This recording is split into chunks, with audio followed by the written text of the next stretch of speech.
All right, welcome everybody to the show. It is an exciting night. We have not got to talk gymnastics in a while, and we have never talked Alabama gymnastics. So we want to welcome onto the show Ella Burgess. How you doing tonight? I'm good. How are you? We are excellent. Like I said, we are blessed. We get the opportunity to talk about your story. And before we get into your story, we always got to break the ice. We got to loosen it up a little bit. And I'm going to start with something you may or may not care about, but Alabama football is big talk right now. They got into the college football playoff. And I'm just curious, as a student of Alabama, do you go to the football games a lot? Yeah, I think I went to every single home game this year. Tried to make it to the SEC tournament but championship game this weekend, and just gonna get a ticket. But besides that, I've been to like every home game, so I love football. That's awesome. So you love the atmosphere. That's probably one of our favorite things. When we talk to athletes of any sport, they go to support all the other athletic programs. And I think that's the beautiful part of college. And so, of course, when you've got a football school that wins all the time, that's a great place to go to, atmosphere like that. So I think they're going to win it all. So y'all might be having a lot to celebrate down there in Tuscaloosa. All right. So next question. If you could be any Disney character, who would you be? Oh, easy, Moana. It's like my favorite Disney movie. I just love it, and I would want to be her. Daniel, that's how you know. I mean, usually they have to think about it for a second. That is her jam, clearly. Yeah, I Oh yeah, mean it's a good one. I mean it'll bring a tear to your eye if you're not careful. Daniel, this show isn't about you, but I've never asked you. What I mean, you're the one that formulated this question. What Disney character would you be? Hmm. I think Mowgli of the Jungle Book. Nice. Throwback too. Inquisitive, curious, adventurous, but yet wanting to ask the right questions and listen and get in a little trouble, but not really cross the line trouble. Just kind of go to the line and look over and then really figure it out. That's pretty deep, bro. I did not know I was going to get that. I've been asked that question before. Um, and so I've versed a very well written and thought out answer to that question. Ella, he just kind of stole your thunder, but yeah. I should have never redirected it that way. But see, Uh, here's the thing: like I have to give the basis. When you say Moana, people just know. They know how much of a badass Moana is. I have to like really like go in depth on the character. Makes sense. Makes sense. Well, she's definitely going to take the thunder back because I know that you don't do this next thing. If you had to sing karaoke, Ella, what song would you sing? Well, first of all, I'm an awful singer, so turn it up really loud so you can't hear me.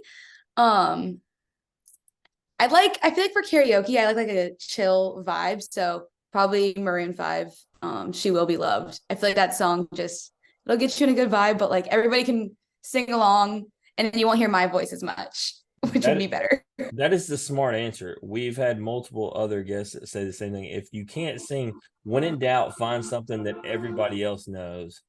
I think Daniel was fixing to play the music. He was going to try to get you to sing. Don't do it to Yeah, him. I'll hold off. I mean, But now you want to get something that everyone knows they can carry it, then you don't have to worry about it as much. If anything, maybe you can just drop off and let the crowd take over. You never know. But none of us here are singers on this show, so we're all in the same boat. All right, this last one's the important icebreaker. You are an athlete. There had to have been someone who inspired you in your life.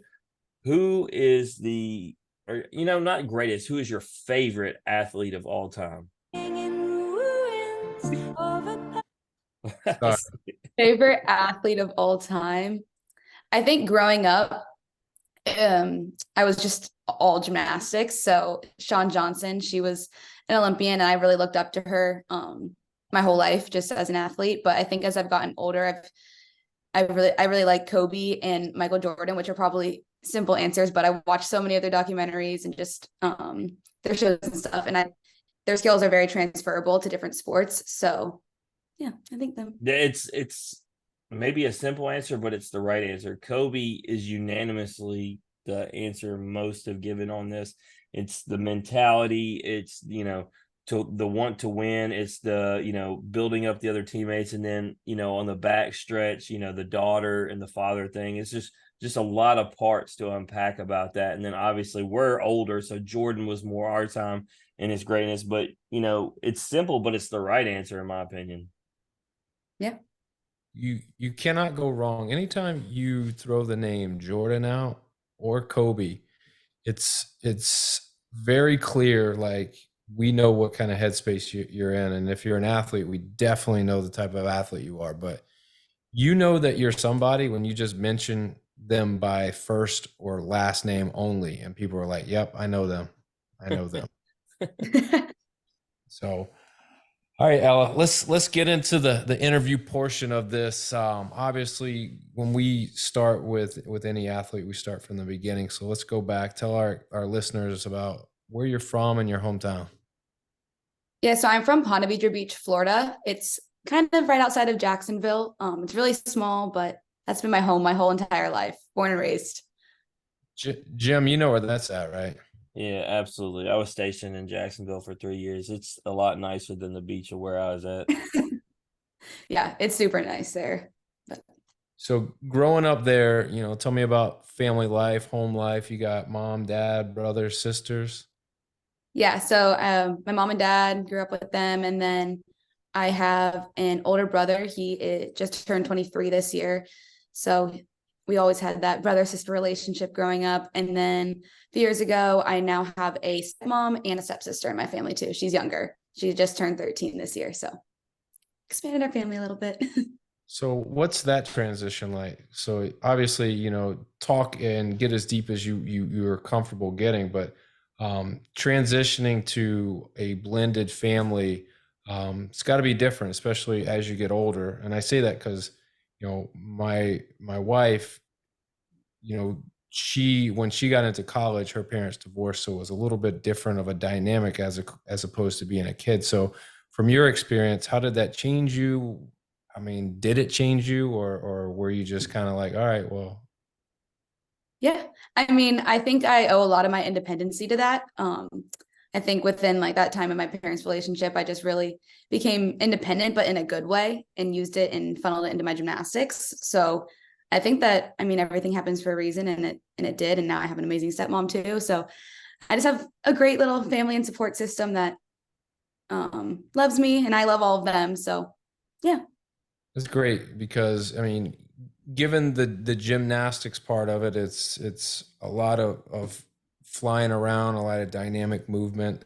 But if your head's not in the right space, and it could be personal reasons, it could be physical reasons, mental, emotional, social, you name it, but like that can clearly hinder one, safety, but also performance and practice and all those things. So kudos for you to being able to process that all and kind of carve your path to where what you needed to be successful at that. But with that, obviously being the high caliber gymnast that you are, you just didn't wake up one day and you had these talents. So at what age did you begin gymnastics? So I started when I was really young. I think a lot of gymnasts can say this. I think I was about 2 years old, around there. My parents kind of just put me in, and I tried soccer for like a year, and it didn't work. And right back to gymnastics I went, and I've been in it ever since. Can't imagine not doing it. So take me back to you being, not two, obviously you may not remember too much of that, but like, what were you doing? Like, was it just basic fundamentals and like fun and like play, or was it actually like, my coach, I have these skills and I'm better than all these other little kids and they're pushing me to be better? Or was it just like, go have fun, we'll develop the fundamentals, and then once you hit certain metrics, then we'll be able to kind of progress you into more difficulty?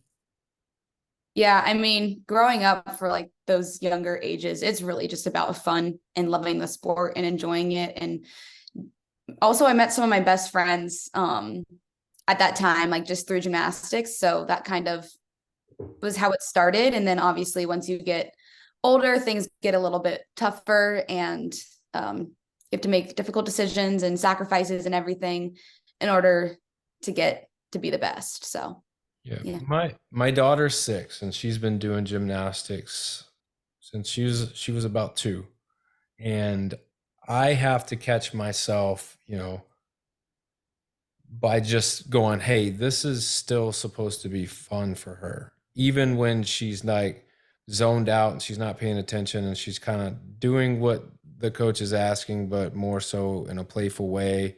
It's like, all right, like take a step back. She's still there trying to have fun. So hearing you tell me that, like selfishly, I'm like, all right, I feel better about what she's doing every week. I'll continue to pay my money for her to do it. But Yeah. um, you know, talk to me about Florida elite gymnastics. Well, let's start with this. Tell me about Florida gymnastics in general. Is top of the line, best in the country, or where are we at when we talk about the developmental side of young kids and being in Florida and being able to develop? Yeah, I mean, I think Florida is kind of one of those states that funnels a lot of good gymnasts through club and into college. So I think like overall, it's one of the big ones. I mean, Texas is another big one. I feel like North Carolina, some California places, but we have a lot of girls on our team that are actually from Florida. So if that says anything, but like I said, a lot of people are also from Texas, which is another very big one. But with Florida Elite in general, I transitioned there after my sophomore year of high school. So it was a little bit, or going into my sophomore year of high school, sorry. So it was a little bit different, but I mean, I credit all of my success now to everything that I learned there. So Yeah, it's when you transition, it's probably scary in a sense that is the grass greener on the other side type mentality. And what I love about gymnastics is that it doesn't necessarily matter if the grass is greener on the other side. What you have to personally make the grass greener, if that makes sense. You got to put in the time, you got to put in the effort. Obviously, the coaches and the ability and the facilities, all that matters, but really you have to dig deep and you have to grind, especially if you want certain expectations and goals for yourself. So, and it's clear to me why now that you were in 2019 USA Junior Olympic Region 8 balance beam champion, 2019 Florida State all around vault balance beam champion. Of those achievements, do those things mean anything to you now, or are they super important knowing that I accomplished those things then? yeah, I mean, I kind of honestly forgot about all of that until you just brought that up right now. I think I was just like, when I think back onto my experience there, I think more about the process and about like the mentality that I learned there. Since I transitioned there after my freshman year, my coach, he told me that I needed to homeschool for a year to really get the fundamentals of gymnastics back down. And I relearn gymnastics from the cartwheel. Like there was one practice I stayed after for an hour, me and my teammate, and we just did cartwheels over and over and over again, just learning how to put your hands. So I really developed and devoted a lot of time into it. And so I think when I think back on my club career at Florida Elite, I think more about all of the different tools that it set me up with to where I came to college and have been able to keep them and transfer them to this different world. So take me to that moment when your coach is telling you you need to homeschool. Yeah. What, like, how does that conversation go? Not with the coach, but when you leave the coach and now you're having this conversation with your parents and they're like, is this a good thing? Is this not a good thing? We're asking you now to kind of or learn at your own pace and kind of teach yourself these things. From your perspective, was that something you wanted to do at the time, or was it just a sacrifice that you knew you had to make to get where you wanted to be? Yeah, I mean, exactly that. So, I mean, when I switched to this gym, I knew I always had this potential to be good, and it was natural for me, but I wasn't going to be great, and I wanted to be great. So when he told me that this is what I needed to do, and it will result in me being great if I put in the work and put in the hours and make this one sacrifice, which wasn't easy. I'm a very social person. So going from school where I've done my whole entire life, and then imagine you get to high school and suddenly you're just kind of cut off from your whole normal other side of your life. I would be at the gym from like 9 to 5, literally every single day. So it was just completely different. But it, like I said, it shaped me for the rest of my career there at Florida Elite, and has really given me all of the tools and everything that I need to just transfer to college. So, I mean, it was a hard year, but it was the most transformational year probably of my life. Jim, there ain't no way you're homeschooling, right? In high school. Not a chance. Not a chance. Yeah. I could imagine, like I say I could imagine. I don't think I could. Just giving up the comfort of what you know to do something completely different. Like, but I guess, in a sense, like we talk about the grind, we talk about the work and the internal motivation that you got to have. And I guess, when you're homeschooling, it's kind of the same thing. You still have to be internally motivated to do what you got to do. And you got Daniel, to go out and simply, you got to make social interactions happen, I guess. well, Daniel, what I was going to say is, so we've had a lot of gymnasts come on here of the 8 we've had that were homeschooled, right? But they all have amazing personalities. And like, for instance, my daughter has soccer teammates that don't carry that same personality. And I think a lot of it's because of what we see in gymnastics, right? The camaraderie, the friendships. She even talked about that, friends at a young age. I think within gymnastics, they become such a family and such close knit that they learn to be able to, bond and be able to talk and socialize. Whereas a lot of homeschool kids don't exactly have that. Yeah. I mean, I think, Ella, you can probably speak to this way better than we can. I mean, you end up creating this family and this culture and this love and these people that you can go to within the gym because you spend your time there. You're there all the time. Is that something that you felt, something that you witnessed firsthand? Yeah, absolutely. I mean, going there, I was a little scared of my coach. He was Romanian, and I've always just kind of just been in a more fun gym atmosphere. And so I've my seen first them Romanian gymnastics now. They don't play.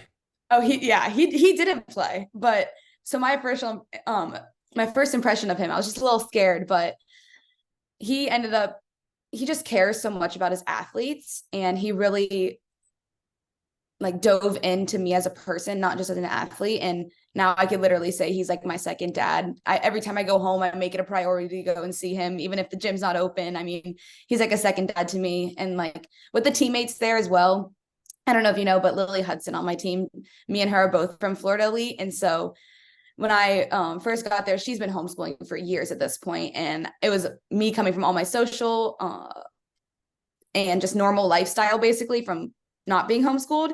And when we homeschooled together, I kind of got to bring that to her, and she got to kind of bring me this disciplined, hard work ethic that she already had installed in her. And it really just bonded us together. And now we literally live together in Tuscaloosa, Alabama. So like, how cool of a story. But yeah, I mean, all of that just really comes full circle.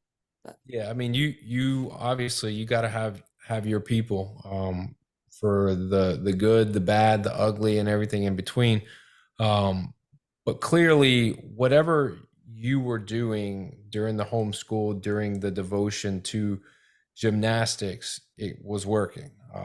Obviously, you were coveted by many schools, and you end up at Alabama. So talk to me a little bit about the recruiting process and like what schools were involved, and then of those schools, why was it Alabama? Yeah. So my process and recruiting journey was a little bit different than everybody else, I feel like, especially all my teammates coming into college, at least, because they were all that was when recruiting, you could still commit in 8th grade. Like Lily committed in 8th grade. So it was just a little bit different. I didn't peak. Sorry, I just hit my thing. I didn't peak at my gymnastics until about my junior year of high school, which is a lot later. I mean, there's not really any spots left anywhere at that point.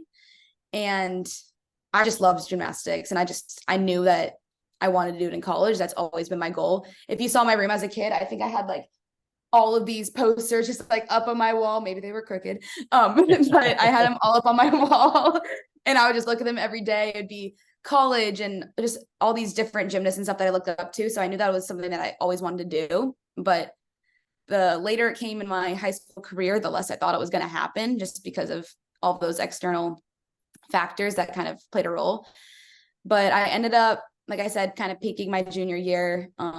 Also, I don't know if you guys know this, wasn't good at bars, so my all-around score really affected me in JO, but that's besides the point. But I ended up committing to a different school before going into my junior year. That took a chance on me, so I committed there. And after that year, I, like I said, peaked in my gymnastics. And Dana, our old coach, saw me at regionals that year, and she was just like, she saw me literally like the second week that I moved to Florida Elite, and she was like, this kid, she's got potential, but she's nowhere near close to being like an SEC school. And I'm like, fair.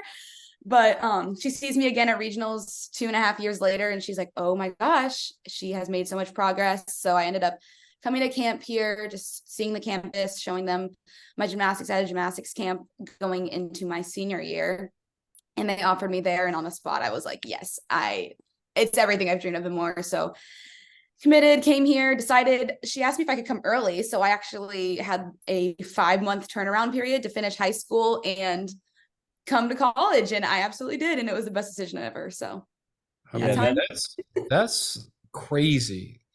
Oh, just wait, Daniel. I'm fixing to get into it. You have no idea how crazy it's going to be. Man, I know how prideful Jim is.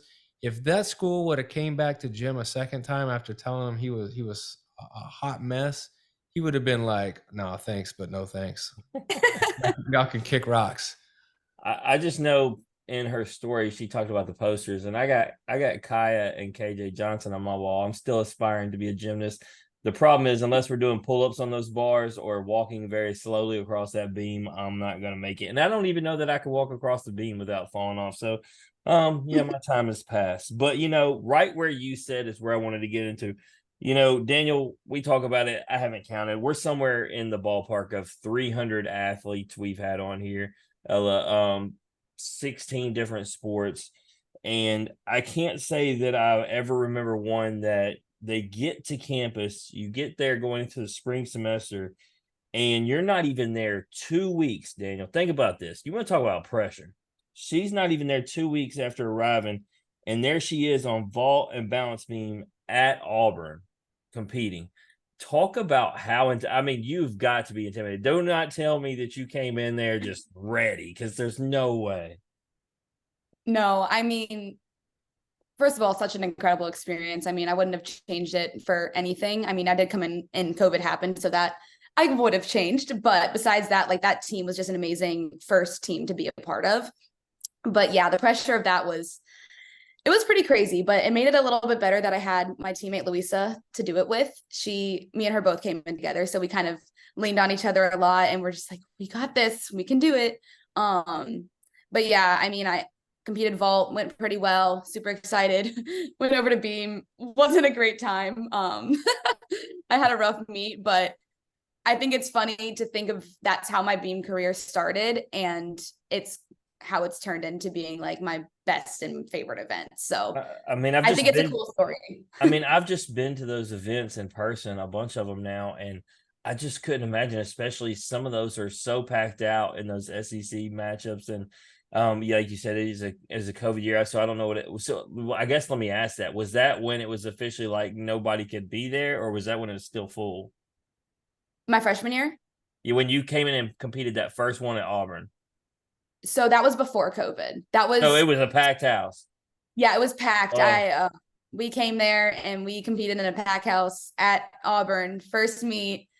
And that's what I'm saying. 2 weeks. As I'm saying, I've been in that atmosphere watching. I could not imagine performing. You're, like you said, just a young freshman.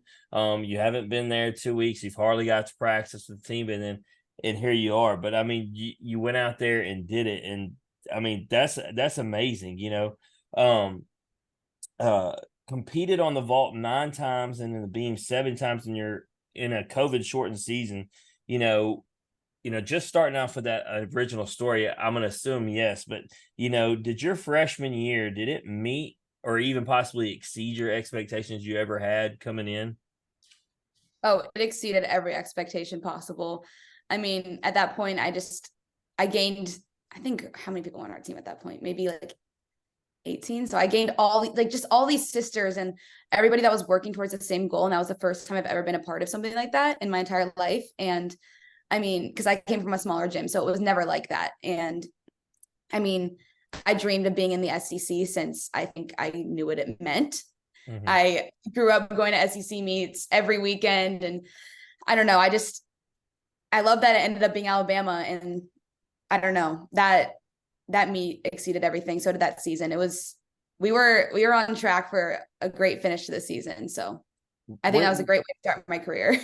We're just glad you didn't pick Florida. We root against Florida. As a matter of fact, we've hated that Trinity Thomas is at Florida because we love everything she does, and we'll accept rooting for her, but we always want Florida to lose. So we are glad you did not choose them. Yeah. And I will. I grew up a Florida fan though. My dad went, Oh, so I grew up one. I went to meets there like every but week. you're from there. We'll let it pass. And Yeah. while I'm talking about being a fan, you were talking about Louisa. I think low key, Daniel, I'm gonna put you on the spot here. We say Kaya is. I know Kaya Johnson is mine, but Daniel, I think Louisa is your favorite gymnast. Am I wrong? 100%. Well, maybe we'll find out. It could be Ella Burgess. Could be. Hey. So, all right. So you're I mean, going with Alabama now. I'm look. going to tell they come on. Louisa or not Louisa, but Kaya and Alana come on next week, right? And I'll tell You gonna them. look them in the eye and tell them? No, I'll lie. I'll lie to their face. Are you lying to mine? Exactly. No, of course That's right not. where I was going. I don't lie to anybody's faces. But no, I promise you, when I've watched Alabama, whether it's been in person or on TV, Ella, this is why I say that. Like, he's like, Luis is just so amazing. He's like, that girl, like, and I was like, that's why I think low key, he's a super fan of her for sure. I am too, by the way. She's awesome. Yeah, no doubt. So getting into 2021, obviously major setback. You have an Achilles injury. We're sitting there talking about Kaya, so we know, unfortunately, all about that as we've learned through her process. But not Ella liked Kobe so much. She's she gonna wouldn't go ahead. I had to just do that to experience the same injury as him, Exactly. And come back from it. So talk to us. Like I said, not all injuries are the same in the sense of, the Achilles is usually the same, but we've been talking to Kaya about hers, but with yours, just how difficult was that rehab process? Yeah, so mine was like a little different. So after my freshman year season, I actually had shoulder surgery in that May. And then that same November is when I tore my Achilles coming back from my shoulder surgery. And then throughout the process of like my recovery from that, I ended up having to get an ankle surgery the following August. So my Achilles like comeback was like a little bit different just because I had to get that ankle surgery.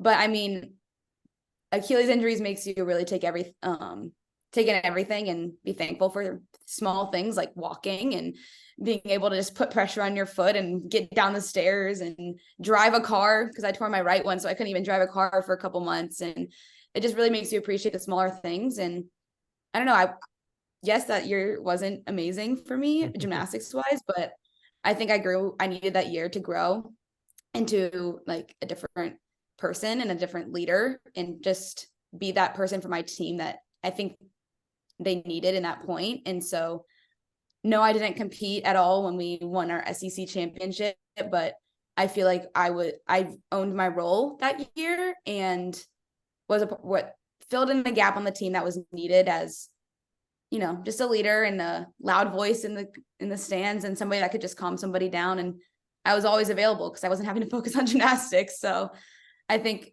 it happened for a reason, and I wouldn't be the person I am today without that injury and that year without gymnastics. Yeah, no, absolutely. It hasn't mattered what sport we've talked about. Me and Daniel have talked to so many athletes who've talked about whether it was a injury season or a redshirt season or whatever the case, and the ability to kind of take a step back, right?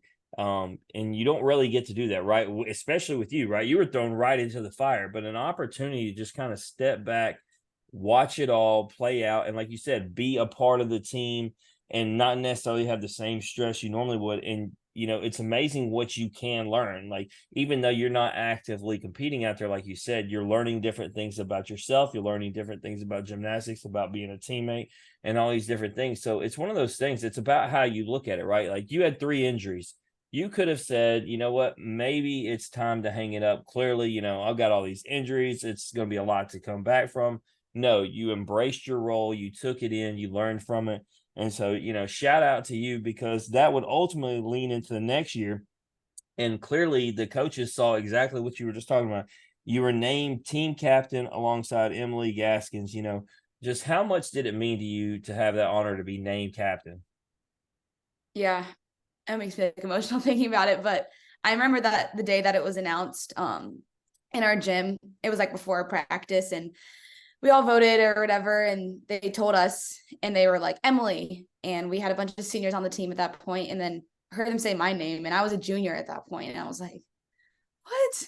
Like, it just meant everything in the world to me that the team saw me as somebody that they could lean on and that could help them. And I don't know, it honestly was probably one of the greatest honors of being here, was just being able to be there for my team in that way, and just, I don't know, always be there for them and just set a good example. And But it speaks to day in and what day you out. said. It speaks to what you said. You weren't being full of it when you talked about what you did during that sophomore year, because that character, shined, and clearly is why your teammates felt a certain way, why your coach felt a certain way. And so it's not necessarily about, who's the oldest. It's about who brings the most to the team in a leadership aspect. Like you said, there for people when they need them the most. And so you fit that role. And so now you're back to competing, and you're captain, you're healthy all season. Great start out the gate against Oklahoma, and then Alabama goes all the way to the NCAA championships, finishing 7th. But I want to ask about regionals, individual performance. You get a career high on beam with a 9.995. When you're on that big stage, your team, everybody needs to be as good as they can be if you want to be able to advance to the championships. Just how good did it feel to nail that and get your career high right then? Yeah, so I just got chills like throughout my entire body after you said that, because I like forget things. They're so like, we're just so locked into what we're doing now that I forget what happened in the past. So this is a trip down memory lane for me too. But yeah, that was amazing. So I don't know if you know how the format works for a postseasonal regional meet, but you get 4 scores, and then you drop the highest and lowest and average the two. And as leadoffs, that was kind of my role for the past 2 years in the team on beam. But as leadoff, you get, it's hard to get a higher score. So I'd take in any 9.9 again. I was like, oh my gosh, great day. But I saw somebody actually threw me a 10, and I literally started crying. Me and Lily just held each other, and we were like, oh my gosh. And just getting a 9.95 was honestly, it was unreal. I mean, the score is kind of just something at the end of the day, but just being able to set up my team to go and have a great rest of the lineup and not have to, I don't know, pick up my slack where I left off if I started not as good. I mean, it was just an amazing opportunity, and I don't know, I will never forget that moment after that, and just running into my teammates' arms and them all just being honestly more excited for me than I was for myself, because I didn't even know what was going on. But yeah, it was awesome. And then I think the team went, and we had a great beam rotation after that. So it was just one thing after another. Yeah, and you segued perfect into this question I was going to ask. Over the last 2 years, you just said it. I had noticed it as I looked. Especially last season, 12 of the 13 meets last year. You were the lead on the beam. Pretty much the same thing the year before. Like I said, you're the 8th gymnast to come on here, and I will honestly say, Daniel, I think you can agree with this. The previous 7 all said beam is the scariest. It's the one that they could take out if they would, and so for you to not only be good at being, but you're the one that sets the tone. You go out and go first. Is that something that you like? Do you like being that first one? Yeah, I mean, I like warming up and then going and not having to think about what's going to happen, and just being able to, like I said, set up my team in the best possible way.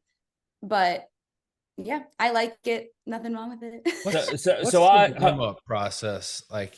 If you know that you're going first and you're coming out of the gate on beam, Like, what are you doing to warm up? Obviously, you're not over there on the beam practicing like your full routine, right? Or are Yeah, you? no. So, are you talking about like in a meet setting going Yeah, for something? yeah, let's say 15 minutes prior to you guys going. Like, obviously, you're probably moving and doing something. You're not just Mhm. sitting around waiting. Yeah. So for a structure for a meet, beam is always either third or fourth. So you're either going the third rotation or completely last set on the way meet. So I don't really do things at the beginning of the meet. Vault and bars I haven't really done. So I would just be waiting around. So if you ever see me on the side, I have heat around me. I'm like always jumping around. I'm wearing slippers, closed completely, just trying to keep myself warm. But also while mentally staying locked into what I'm doing, I'll go over and on the side on a mat that's like out of the way and just do all my beam skills repeatedly and just to keep my body warm, but in a gymnastics way, because there's a difference between like connecting your body and your mind to doing gymnastics versus just like, oh, I'm warm, I could, go for a few jogging laps or something. So really just trying to like stay moving and staying warm has really been a big part of my process, which I'm also still working on this year. But yeah, that's kind of my main thing. I can't even walk a straight line when I'm warmed up. So much Eh, less Yeah. do it on a Well, beam. and what I'm curious about is so because I am very familiar with the home and away, and so I know that the home structure, obviously, it's the way they want it. So you start off with vault and you'll end with floor, and that's what they prefer. And so what I ask is, when you're away, and it gets down to beam, and I mean, scores are tight, and now you're that first person. Does it still the same? It's business, or does it change when you now know like I have, no chance, or I'm trying to think what I'm saying, but I can't mess up here, right? Like, especially Yeah. Um, I'd say early in my career, my answer would be completely different. But margin for error was what I was looking for. yeah, there you go. But like I said, I think earlier in my career, my answer would be completely different. I would say that moment would probably terrify me and I would literally be up there like shaking. But we practice those scenarios a lot. And obviously you can't ever practice the exact scenario, but we practice them, and I really try and approach every routine like I'm in that kind of situation and go through the same process, the same mental cues, and just attack everything the same way so that the external factors and everything that's surrounding in the arena or the score difference or whatever doesn't really affect it, because you just know that you have a job to do and you go out there and you perform the same way that you always do, which it's not going to happen every time, but attacking it and approaching it the same way often will lead to the better result and to your average. Yeah, and I'll say I would rather personally go first because at an LSU event that I was at, they had two mistakes that were made, and it was a very tight one. And Aaliyah Finnegan went last, and she's a guest of the show as well, but she nailed it and she was able to save them. But I don't know what was going through her mind at the time, but I would be scared to death because now your whole team is relying on you're the last one to go, you have to nail it, and she did. And that's what makes y'all amazing athletes, right? The pressure, y'all don't buckle. But I know that's not what I want. Let me go first, get it out of the way, and then my score is what it scored. And especially based upon your consistency, like I read 9 9s at minimal, like across the board, always were setting the tone. So that was awesome. I want to transition for 1 second. There's something, this is Daniel's favorite part. My guy, while he may be a national championship baseball coach, he was also a principal for a long time. Academics mean a lot to him. And one of the things that stands out is, 2020, 2021, and 2022, Scholastic All-American. Talk about the importance of putting the student and student athlete and why you took care of academics the way you did. Yeah, I mean, you said it yourself, it's student athletes, so academics always come first, and they always have. That's always been a big thing that my dad has told me growing up, and just to work hard. And obviously, I think the discipline that I have in my sport transfers to what I do in the classroom. And so just staying really disciplined with my school, getting all my assignments done on time, doing it to the best of my abilities, and just communicating with the teachers when I need something.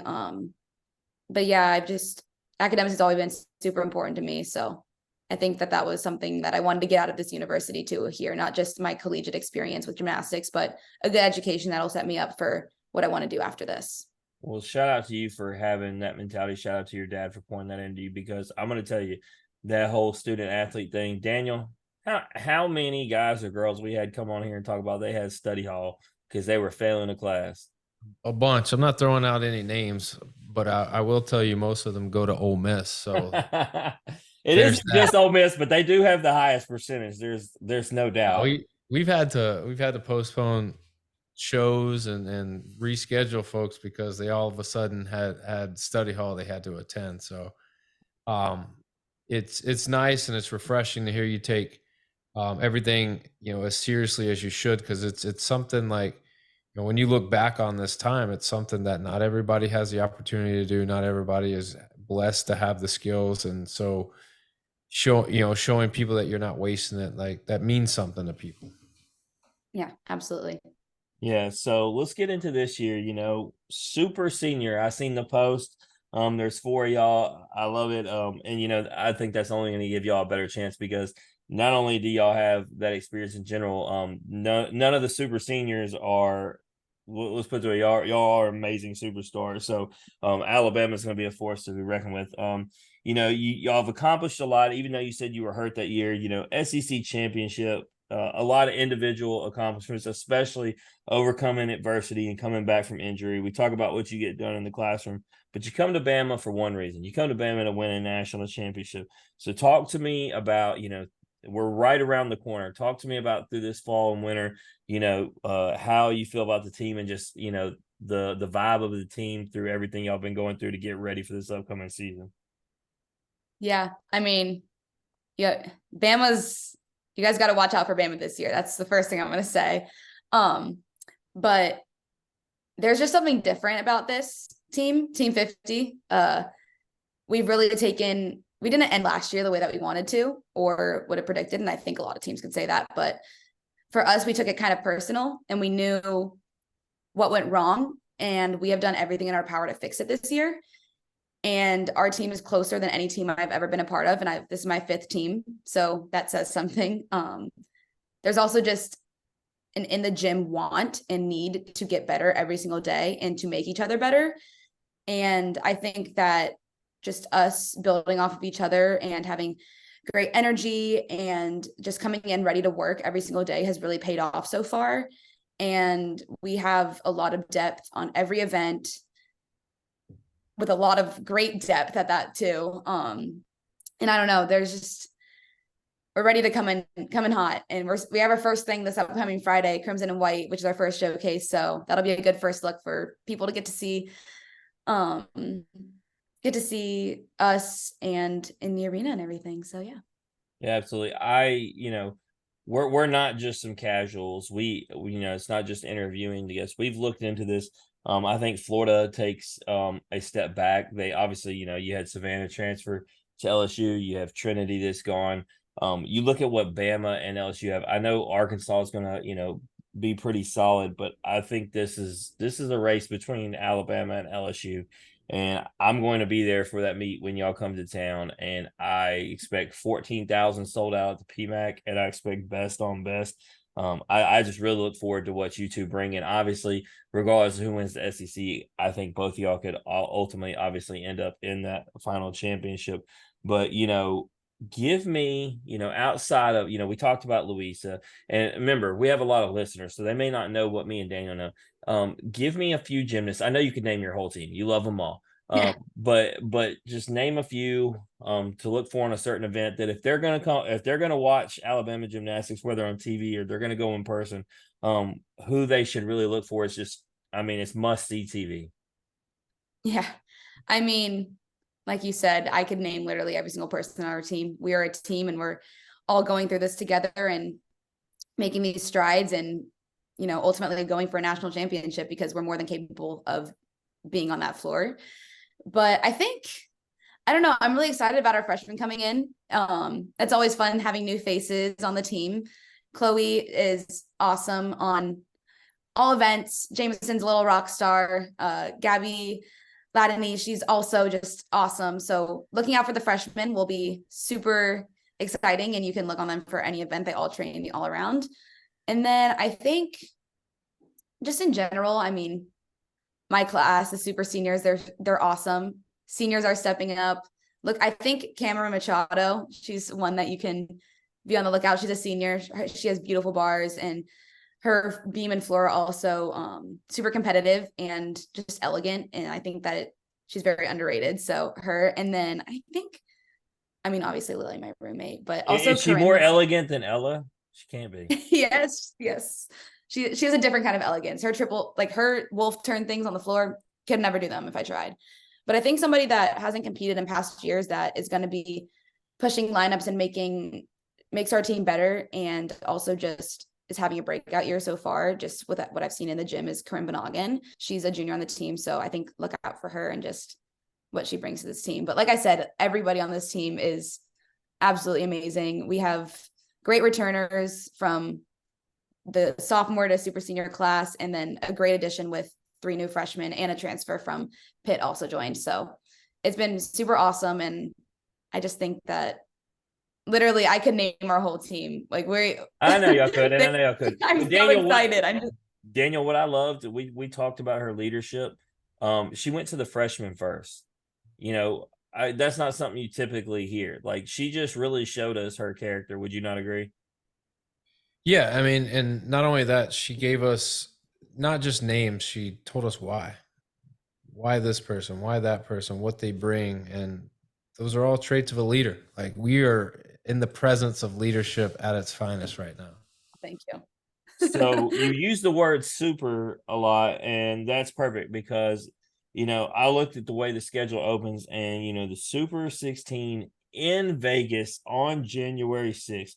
Just how excited are you for that event? You say the word Vegas and you throw something like Super 16 out there. I mean, it's got to give you goosebumps coming into this final season, knowing that that's where you're starting in an event like that.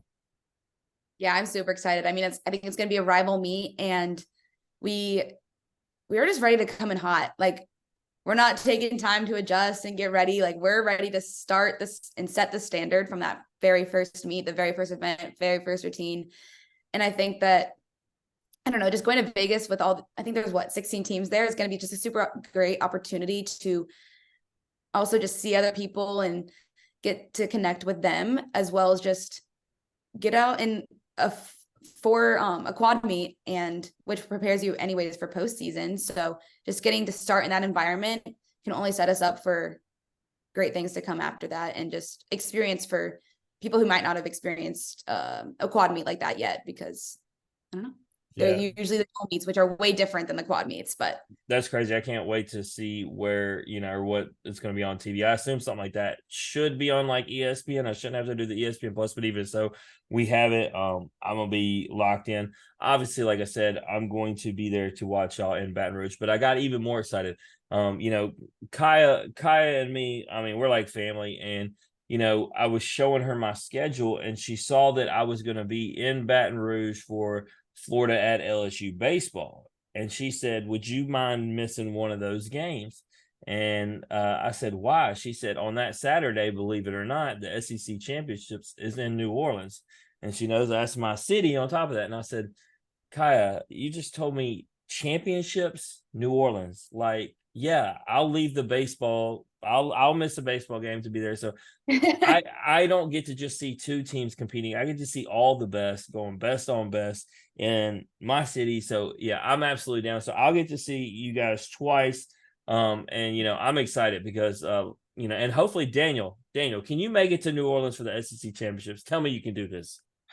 It's like March 26th, bro. You can do it. I mean, I got a lot of travel in the book this year, so I would rather you come to this than Omaha, because you can bring your wife and daughter who are all in on gymnastics. Oh yeah. If you came baseball, you'd have to come solo because they don't care. If it coincides with spring break for my kindergartner, then we might talk about it. But the last thing I can do is have her miss a week of school for spring break and then take her out for another 4 days.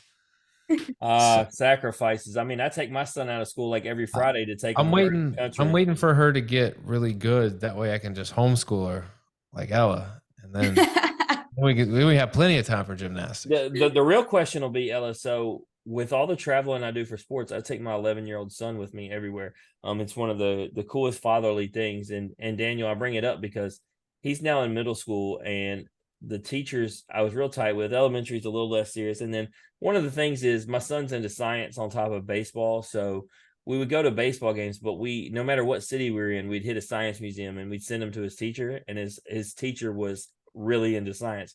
And so he thought the whole idea of the son dad relationship was great, but that we were also hitting science museums. I don't think this is going to pass in middle school, Dan. I don't think I will be able to check him out of school like 8 Fridays, or not even check him out. Sometimes just miss altogether. I don't think I'm gonna get away with it this time. No, they're gonna send a truancy officer to the house. Where's this dude at? Look, I mean, I don't know, where can I find some places for government, for social studies, I don't know. We start hitting all classes, he's in band now, so I don't know, we'll hit the music halls. I'll find ways to say that every place we go, we're doing something where he's learning and growing. But enough about my son. I wish y'all nothing but the best of luck this year, as does Daniel. But with that, it's time for you to get off the hot seat and get to a different hot seat and play a game with Daniel. Oh gosh. Okay. All right. Oh, it's easy. It's called This or That, and I give you 2 options. You pick one option or the other. There's only one rule. Can't say both, and you can't say neither. So you have to be decisive. You have to choose an answer. So Okay. none of this like on the fence type business. You just go with your heart. All right. Got it. Down the play. All right, Guess Jim.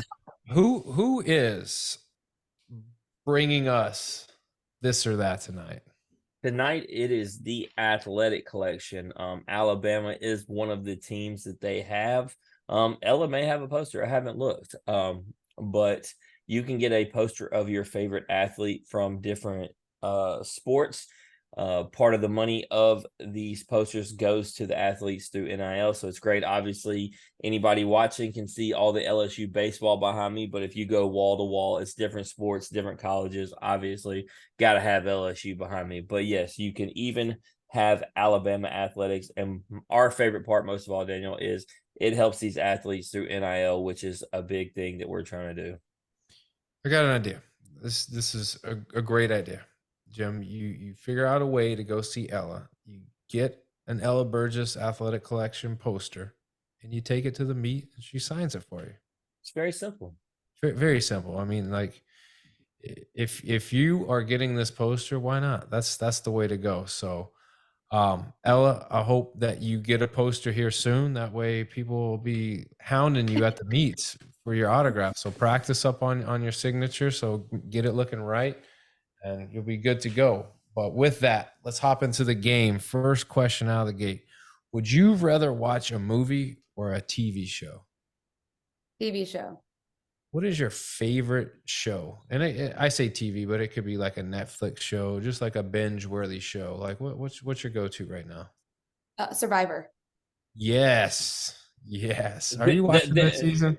You got to be watching this. No, well, I was watching it and then I stopped because I watched like over 30 seasons and I just started again from season 1 and I'm watching all the way through in that order. So I'm going to finish like with this season when I get you have no idea how amazing that was your answer, because there is a question that is coming up later that is Survivor related. I just want to go to that question. So I will tell you this. I would stop everything you're doing and I would watch this season. Go back to watching this season. It is so good. Really? It is so good. Like, the new seasons haven't been that great, but this season has been one of the best so far. So okay, I need to lock back into it. Yeah, log back in. It's it's only I don't know. I think they got like 4 episodes, maybe 3 left. And then a finale, but yeah, it's been good. It's been really good. Daniel, I got to drop in this info, man. I'm on it. Ella, make sure you don't ignore my messages. They have football, they have basketball, they have softball. They do not have gymnastics on here. I'm going to talk to Brent. We're going to have Ella, but not just Ella. You tell me who wants a poster, and especially they may win a national championship this year. You can't not have these posters on your wall. I'm telling you. You got to have it. All right. Red Leos with the A or the white and red with the houndstooth? What's your favorite? Which one are you going with? White and red with the houndstooth. Houndstooth, like no other school can do it. So That's it's one of our my thing. favorite ones I've ever seen. When I scouted out for this question, Daniel, those things are sick.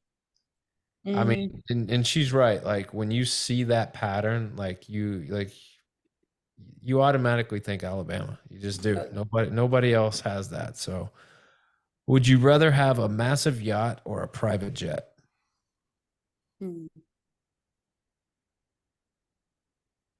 Sorry, I'm like really thinking about these questions. Like I'm going through different scenarios in my head. You should. These are important questions. I think a massive yacht. I think that's what I have to go. Yeah, that's the Florida. That's the Florida coming out right That's there. the right answer. I mean, that's not the right answer, but I mean, if she enjoys her time on the water like me, I'm sorry you don't like the water, bro. I like water. Don't get me wrong, but I want to be You able live to by the beach and don't go to the beach. because I have a pool. I'd rather go to my pool. It's with a 6-year-old and a 7-month. It's the girls are going in the pool. We ain't packing up. We're not making an event. We're gonna go to the pool. You selfishly don't want to vacuum out sand out of your truck. Correct. I think that's the biggest reason. I hate sand. Like I don't mind it when you're at the beach, but like if you stay on the beach, you're always tracking sand in the house. Like I just don't like that. That aggravates me. But all right, on to more important issues. Which are you looking forward to the most? Going to Florida or going to LSU? Or neither, but you can't say neither.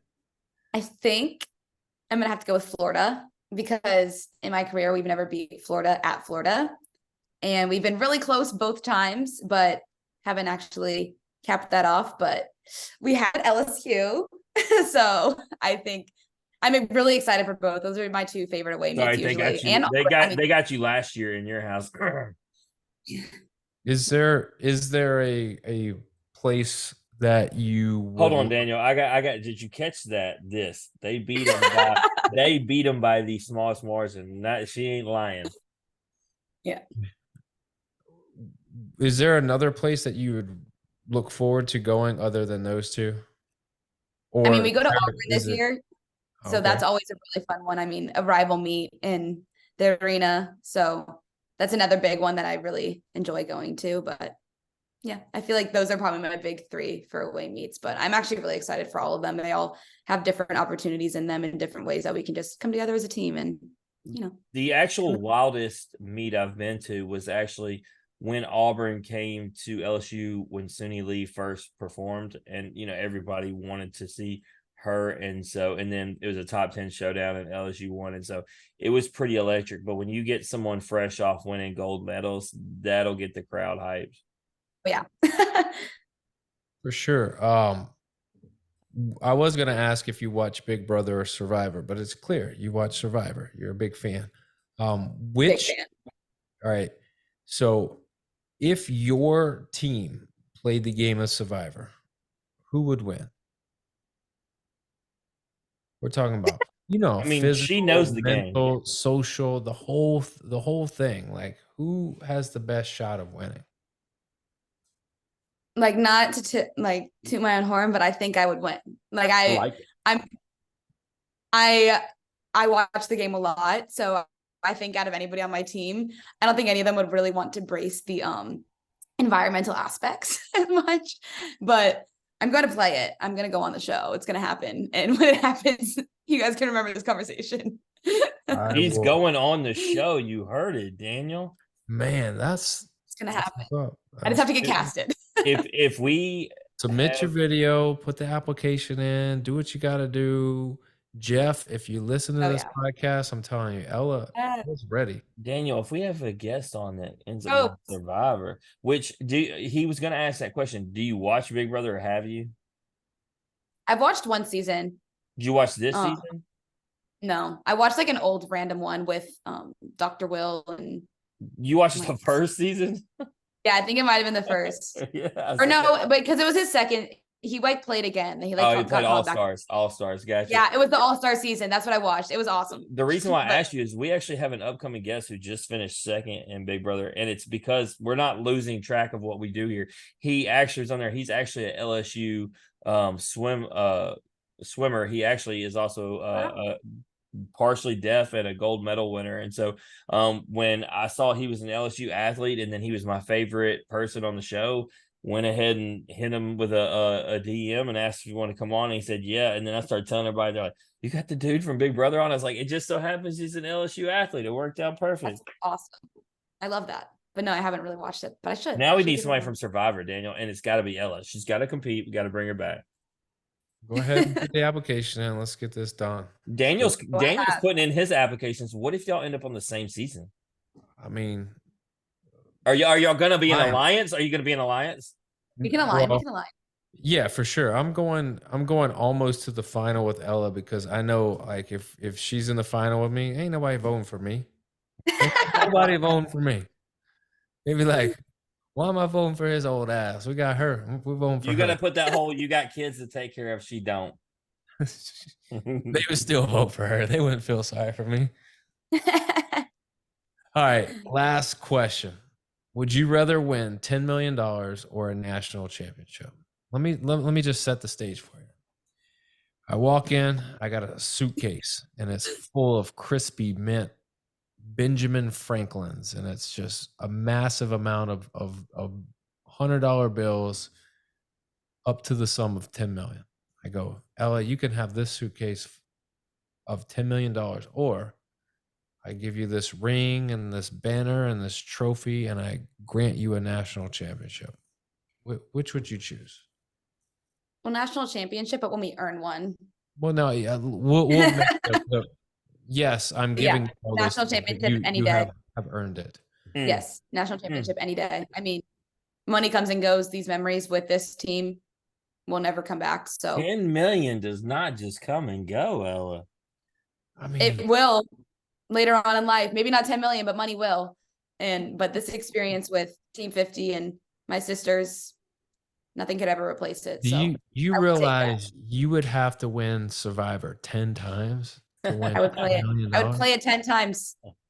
You know what? It's not the wrong answer. I'm gonna tell you, Ella. Paul Skeens came on here, who just got paid $10 million as the first pick in the draft, and he told us that he would take his national championship over the 10 million he just got paid. And so, having someone who actually is in that position, I believe you. Yeah, for sure. I mean, it's I joke and I would say I would take the money, but like you're in it. Like this is like that is your $10 million right now. So like I can totally understand and I totally respect anybody that comes in here and they that's the route they want to go because there's a lot of people out there that can say they have $10 million, but there's a much, much, much smaller amount of people that can say they've won a national championship. But you know what? There's an even smaller percentage that say they have both. Mm. And guess who's on track for both? You are. I am. Right. All right, Ella. That's it. Let's wrap a bow. Let's wrap it up. Let's get on out of here. Anything you want to plug or promote? Promote. Yeah. I've seen you got some things that you're sponsored by. What you got? Oh, yeah. I mean, I was recently working with Indian Hills Plastic Surgery. They're a local to Tuscaloosa. They do a bunch of different like plastic surgery options, but also just have great skincare and everything. I'd also say just Yale, Alabama. It's like our collective through the university, which can directly give funds through different events like signings and all kinds of stuff like that. So I'd say any Alabama fans, if you could donate to Yale, Alabama, that would be an incredible opportunity for that too. But yeah, it's kind of All right. So I got a homework assignment for all the listeners. Indian Hills Plastic Surgery. You may not want plastic surgery. Maybe you do. If you are in the Tuscaloosa area, call them. Tell them Ella sent you. I mean, you can get facelift, you can get Botox, you can get it all. But most importantly, you can go and get your skin care, you can get your skin treatment, you can get it all. You can be looking right for the holiday season. If not, that might be your plan for I'm booking New my Year's appointment resolution. tomorrow. You need to. We both do. Like we're getting signs of aging. Like, we need to fix this before I end up We like, turned 40 this year. It's time to turn the clock oh, back, bro. Lord. Man, yeah, we definitely making the phone call tomorrow. And yeah, Alabama, go donate. I mean, whatever. I know this is a time where everyone's asking for money because it's the holiday season, it's the season of giving.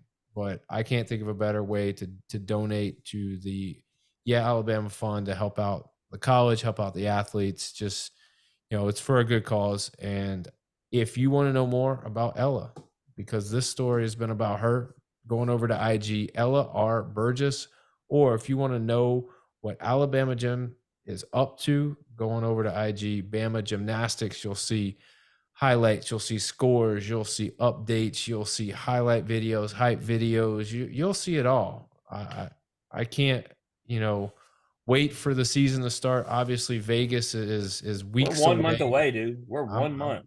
I'm telling you, and it's going to be a blast. So Ella, we wish you nothing but the best, a happy, healthy, and who knows, it might be a magical ride for you guys. Yeah. Thank you guys. Roll Tide. Roll Tide. That's it. That's Ella Burgess, everybody. I want to thank her for joining us. And if you like hearing her story, or you like hearing us average Joes talk X's and O's, please like and share the podcast on Facebook, retweet us on X, listen and subscribe on Apple Podcasts, Spotify, and Anchor. As always, comments, ratings, feedback, thumbs up, hearts, hugs, love. We'll take it all. And we'll see everybody Wednesday night. We got episode 42 coming at you. We got LSU baseball on deck. We're going to be talking to Cameron Johnson. After LSU baseball, we got pros and Joes this week. Connor Pavoloni, Liam Spence, two pros telling us they're really what they got going on. We've had them on before, Jim, but it'd be nice to catch up to those dudes. Two solid guys, two guys that have been a staple of the show. And finally, we got Tony V coming up. The man himself, University of Tennessee baseball head coach Tony Vitello, going to be joining us. So a huge slate of guests on deck, but let's get out of here. This has been the Off the Bench podcast. As always, remember, strong body, sharp minds, grit and grind all the time. We are out.